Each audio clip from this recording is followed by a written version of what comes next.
সিদ্ধ ডিমের মালাই ক্ষীর খেয়েছেন কখনো? খাবেন কিভাবে? কারণ এটা তো আমার আম্মুর গোপন রেসিপি। ছোটবেলায় আমাকে ডিম দুধ খাওয়ানোর জন্য আমার আম্মু এই রেসিপিটি আবিষ্কার করেছিল। কিন্তু বিশ্বাস করুন, এই সিদ্ধ ডিমের মালাই ক্ষীরের এমন মুখে লেগে থাকার মতো স্বাদ যে কোনো নামি দামি রেস্টুরেন্টের মেনুতে থাকলে মানুষ হাজার হাজার টাকা খরচ করে হলেও খেত। তাহলে চলুন আমার আম্মুর এই গোপন রেসিপিটা আজকে আপনাদেরও শিখিয়ে দেই। আসসালামু আলাইকুম everyone, I am chef Ishika. Welcome back to আইফুড channel. সিদ্ধ ডিমের মালাই ক্ষীর বানানোর জন্য আমি প্রথমে একটি প্যানে দিয়ে দিলাম 4 কাপ বা পরিমাণ মতো পানি। পানিতে দিয়ে দিলাম 1 চা চামচ লবণ। এবার পানিতে একটি বলক তুলে নিব। আমি একটি বাটিতে 6টি মুরগির ডিম নিয়ে নিয়েছি। পানিতে বলক চলে আসার পর আমি চুলার ফ্লেমটাকে মিডিয়াম করে দিয়েছি। এবার এই গরম পানিতে মুরগির ডিমগুলো দিয়ে দিচ্ছি। এখন ঘড়ি ধরে 12 মিনিট ডিমগুলোকে সিদ্ধ করে নিব। এই সিদ্ধ ডিমের মালাই ক্ষীরটা বানানোর জন্য ডিমগুলোকে অবশ্যই হার্ড বয়েল করতে হবে। ডিমগুলো সিদ্ধ হয়ে গিয়েছে, এবার গরম পানি থেকে তুলে সরাসরি ঠান্ডা পানিতে ট্রান্সফার করে দিলাম। ডিমগুলোর স্কিনটাকে পিল করার আগে সম্পূর্ণ ঠান্ডা করে নিতে হবে। ডিমগুলো ঠান্ডা হয়ে গিয়েছে, এবার আমি সবগুলো ডিমের স্কিনটাকে পিল করে নিলাম।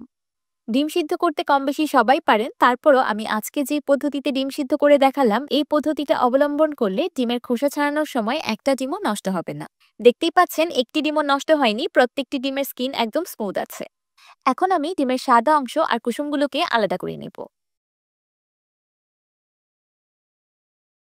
আমি সবগুলো ডিমের সাদা অংশ আর কুসুমটাকে আলাদা করে নিয়েছি। এবার একটি মিক্সিং বলে দিয়ে দিলাম ডিমের সাদা অংশ। এখন একটি ম্যাশারের সাহায্যে ডিমের সাদা অংশগুলোকে ম্যাশ করে নিব। আমি ডিমের সাদা অংশগুলোকে ম্যাশ করার জন্য একটি পটেটো ম্যাশারের ব্যবহার করছি। আপনাদের যেটা সুবিধা হয় আপনারা সেটাই ব্যবহার করতে পারেন। কিন্তু দেখতেই পাচ্ছেন, আমি ডিমের সাদা অংশগুলোকে ম্যাশ করে একদম আলু ভর্তার মতো বানিয়ে ফেলিনি, কিছুটা দানাদার রেখেছি চালের মতো। এবার একটি বাটির উপর স্ট্রেনার বসিয়ে দিয়ে দিলাম ডিমের কুসুম। এখন একটি চামচের সাহায্যে প্রেস করে ডিমের কুসুমগুলোকে ঝুরি করে নিব। ডিমের কুসুমগুলো যদি ম্যাশার দিয়ে ম্যাশ করা হয় তাহলে একদমই ভর্তা বা পেস্টের মতো হয়ে যাবে। ডিমের কুসুমগুলো একটু দানাদার রাখার জন্য আমি এই প্রসেসটা ফলো করেছি। দেখতেই পাচ্ছেন ডিমের কুসুমের টেক্সচারটা কেমন দানাদার আছে। ডিমের মালাই ক্ষীরটা রান্না কমপ্লিট হওয়ার পরেও এগুলো এমনই দানাদার থাকবে, গলে যাবে না।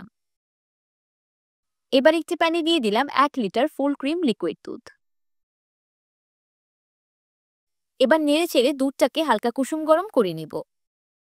দুধটা হালকা কুসুম গরম হয়ে যাওয়ার পর দিয়ে দিলাম 1/2 কাপ গুঁড়া দুধ। এবার গুঁড়া দুধটাকেও দুধের সাথে খুব ভালোভাবে মিশিয়ে নিব। লিকুইড দুধে গুঁড়া দুধ মিশানোর আগে দুধটাকে হালকা কুসুম গরম করে নিলে দুধটা খুব ইজিলি মিক্স হয়ে যায়, দলা পাকিয়ে যাওয়ার সম্ভাবনা থাকে না। দুধে বলক চলে এসেছে, এবার মিষ্টির জন্য দিয়ে দিলাম 1 কাপ কনডেন্স মিল্ক। কমেন্টে আমাকে অনেকেই জিজ্ঞেস করবেন কনডেন্স মিল্কের পরিবর্তে কি চিনি ব্যবহার করা যাবে। এখানে কনডেন্স মিল্কের পরিবর্তে চিনি ব্যবহার করবেন না। চিনি ব্যবহার করলেও রেসিপিটা একদম পারফেক্ট হবে, কিন্তু টেস্টটা একদম পারফেক্ট হবে না।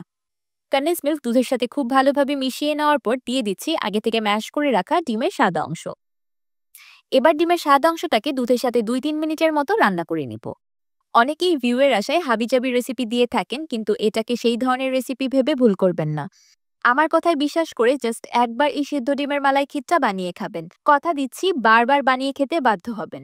এমনকি এটা আপনার পছন্দের ডেজার্টগুলোর মধ্যে একটি হয়ে উঠবে। এবার দিয়ে দিলাম ডিমের কুসুম। ছোটবেলায় আমি যখন ডিম দুধ খেতে চাইতাম না, তখন আমার আম্মু বুদ্ধি করে আমাকে এই সিদ্ধ ডিমের মালাই ক্ষীরটা বানিয়ে দিত। আমি এটা এত মজা করে খেয়ে নিতাম যে বুঝতেই পারতাম না যে আমি ডিম আর দুধ খাচ্ছি। আমি একটি গ্লাসে আরো 1/4 কাপ দুধ নিয়ে নিয়েছি। এবার দুধে দিয়ে দিলাম 1 টেবিল চামচ কাস্টার্ড পাউডার। এবার কাস্টার্ড পাউডার আর দুধ একসাথে খুব ভালোভাবে মিশিয়ে একটি সলিউশন তৈরি করে নিব। এখন কাস্টার্ড পাউডার গোলানো দুধটা ক্ষীরে অ্যাড করে দিলাম। এই সলিউশনটা অ্যাড করার সাথে সাথেই নেড়ে দিতে হবে, না হলে দলা পাকিয়ে যেতে পারে। এখন এই সিদ্ধ ডিমের মালাই ক্ষীরে একটা ম্যাজিক উপকরণ অ্যাড করার পালা, যেটা এই ক্ষীরের জান প্রাণ। আমি পাশের চুলায় ক্ষীরটাকে ট্রান্সফার করে দিয়েছি। চুলায় একটি ফ্রাইং প্যান বসিয়ে দিয়ে দিলাম 2 টেবিল চামচ ঘি। ঘি দিয়ে দিলাম 1 টেবিল চামচ কাঠবাদাম, 1 টেবিল চামচ কাজু বাদাম, 1 টেবিল চামচ পেস্তা বাদাম আর 1 টেবিল চামচ কিশমিশ। এবার বাদাম আর কিশমিশ ঘিয়ে 1 মিনিটের মতো ভেজে নিব। বাদামগুলোকে অতিরিক্ত ভেজে পুড়ে ফেলা যাবে না। যখন বাদামগুলোতে একটা হালকা সোনালী কালার চলে আসবে, তখন গরম গরম ঘি আর বাদামের বাগারটা ক্ষীরে দিয়ে দিব। ঘি বাদামের এই বাগারটা যখন আপনি এই সিদ্ধ ডিমের মালাই ক্ষীরে দিবেন, তখন আপনার পুরো বাসা এত সুন্দর একটা সুঘ্রাণে মৌ মৌ করবে, যেটা আমি মুখে বলে বোঝাতে পারবো না। আপনারা যখন রান্না করবেন তখন বুঝে যাবেন আমি কি বোঝাতে চেয়েছি। এই উপকরণটার কারণেই এই সিদ্ধ ডিমের মালাই ক্ষীরের টেস্ট 10 গুণ বেড়ে যায়। ক্ষীরে ঘিয়ের বাগার দেওয়ার পর আমি ক্ষীরটাকে আরো 2 মিনিটের মতো রান্না করে নিয়েছি। দেখতেই পাচ্ছেন ক্ষীরটা কতটা ঘন হয়ে এসেছে। ক্ষীরটাকে চুলায় এর থেকে বেশি ঘন করা যাবে না, কারণ নামানোর পর এটা এমনিতে আরো ঘন হয়ে যাবে। তো তৈরি হয়ে গেল স্বাদ মুখে লেগে থাকার মতো সিদ্ধ ডিমের মালাই ক্ষীর।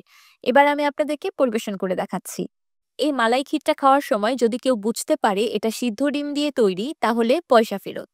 আমি গ্যারান্টি দিয়ে বলতে পারবো কেউ ধরতে পারবে না এটা সিদ্ধ ডিমের মালাই ক্ষীর। এতটা রিচ ক্রিমি একটা ডেজার্ট যে মুখে দিতেই একদম মিলিয়ে যায়। উপর থেকে আরো কিছু ড্রাই ফ্রুটস দিয়ে ডেকোরেশন করে নিয়েছি।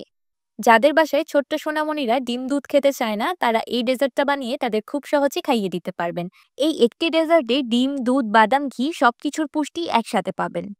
দেখতেই পাচ্ছেন ডিমের কুসুমগুলো এখনো দানাদার আছে, একদমই গলে যায়নি। আসলে এই রেসিপিটা আমার আম্মু খুব মাথা খাটিয়ে টেকনিক করে আবিষ্কার করেছে। আপনারা এই সিদ্ধ ডিমের মালাই ক্ষীরটা একদিন বানিয়ে যেকোনো এয়ারটাইট বক্সে করে নরমাল ফ্রিজে সংরক্ষণ করেও খেতে পারবেন। ঠান্ডা ঠান্ডা খেতে তো একদম আইসক্রিমের মতো লাগে। আমার বাসায় এই সিদ্ধ ডিমের মালাই ক্ষীরটা এখন এতটাই বেশি ফেমাস যে যেকোনো উৎসব আয়োজনেও এটা তৈরি করা হয়। এই মালাই ক্ষীরটা খেতে এতটাই বেশি রিচ অ্যান্ড ক্রিমি যে আপনার হাতই থামবে না, ইচ্ছে করবে খেতেই থাকি, যেমনটা আমি খেয়ে ফেলছি। আমার আম্মুর আবিষ্কৃত এই ইউনিক রেসিপিটা যদি আপনাদের কাছে ভালো লেগে থাকে তাহলে ভিডিওতে অবশ্যই একটি লাইক দিয়ে দিবেন আর আমার চ্যানেল সাবস্ক্রাইব করে আমার চ্যানেলের পাশেই থাকবেন। আল্লাহ হাফেজ।